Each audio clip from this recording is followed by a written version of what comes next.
गौतम ऋषि के पुत्र का नाम शरदान था। उनका जन्म बाणों के साथ हुआ था।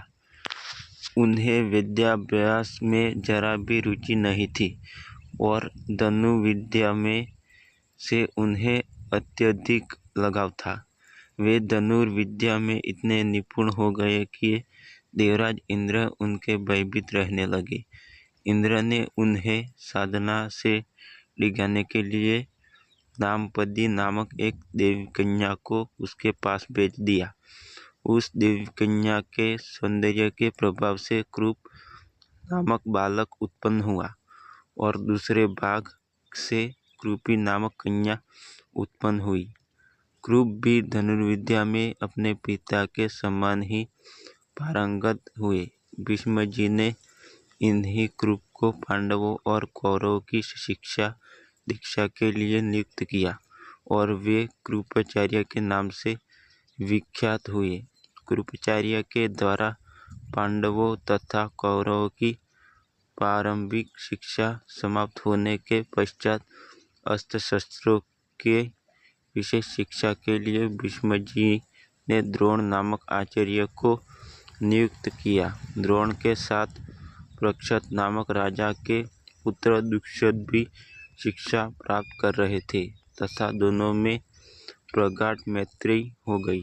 उन्हीं दिनों परशुराम अपनी समस्त संपत्ति को ब्राह्मणों में दान करके महेंद्राचल पर्वत पर तप कर रहे थे। एक बार द्रोण उनके पास पहुँचे और उनसे दान देने का अनुरोध किया। इस पर परशुराम बोले, वत्स, तुम विलंबन से आए हो। मैं तो अपना सब कुछ पहले से ही ब्राह्मणों को दान में दे डाला हूँ। अब मेरे पास केवल अस्त्र शस्त्र ही शेष बचे हैं। तुम चाहो तो उन्हें दान में ले सकते हो।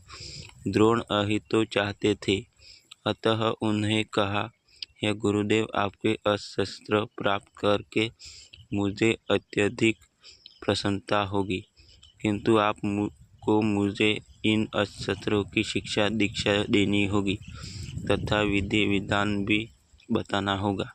इस प्रकार परशुराम के शिष्य बनकर द्रोण अस्त्र शस्त्रादि सहित समस्त विद्याओं के अभूतपूर्व ज्ञाते हो गए। शिक्षा प्राप्त करने के पश्चात द्रोण का विवाह कृपाचार्य की बहन कृपी के साथ हो गया। कृपी से उनका एक पुत्र हुआ। उनके उस पुत्र के मुख से जन्म के समय अश्व की ध्वनि निकली, इसलिए उसका नाम अश्वत्थामा रखा गया। किसी प्रकार का राज्यशास्त्र प्राप्त न होने के कारण द्रोण अपनी पत्नी कृपी तथा पुत्र अश्वत्थामा के साथ निर्धनता के साथ रहे थे। एक दिन उनका पुत्र अश्वत्थामा दूध पीने के लिए मचल उठा, किंतु अपनी निर्धनता के कारण द्रोण पुत्र के लिए गाय के दूध की व्यवस्था न कर सके। अकस्मात उन्हें अपने बाल्यकाल के मित्र राजा द्रुपद का स्मरण हो गया, जो कि पाश्चात्य देश के नरेश बन चुके थे। द्रोण ने द्रुपद के पास जाकर कहा, मित्र, मैं तुम्हारा सही पाठ रह चुका हूँ। मुझे दूध के लिए एक गाय की आवश्यकता है और तुमसे सहायता प्राप्त करने की अभिलाषा लेकर मैं तुम्हारे पास आया हूँ। इस पर द्रुपद अपनी पुरानी मित्रता को भूलकर तथा स्वयं के नरेश होने के अहंकार के वश में आकर द्रोण पर बिगड़ उठे और कहा, तुम्हें मुझको अपना मित्र बनाते हुए लज्जा नहीं आती? मित्रता के समान वर्ग के लोगों में होती है, तुम जैसे निर्दर और मुझ जैसे राजा में नहीं। अपमानित होकर द्रोण वहां से लौट आए और कृपाचार्य के घर गुप्त रूप से रहने लगे। एक दिन युधिष्ठिर आदि राजकुमार जब गेंद खेल रहे थे तो उनकी गेंद एक कुएं में जा गिरी।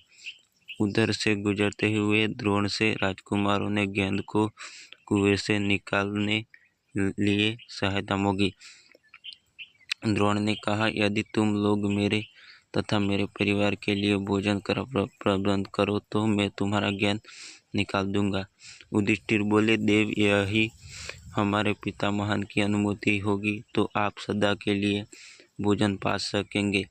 द्रोणाचार्य ने तल्लाक एक मुट्ठी सींग लेकर उसे मंत्र से अभिनेत्र किया और एक सींग गेंद से फिर दूसरे सींग से गेंद में फंसे सींग को छेदा। इस अद्भुत प्रयोग के विषय में तथा द्रोण के समस्त विषय में प्रकांड पंडित होने के विषय में ज्ञात होने पर भीष्म पितामह ने उन्हें राजकुमारों के उच्च शिक्षा के नियुक्त कर राज्याश्रम में ले लिया और वे द्रोणाचार्य के नाम से विख्यात हुए।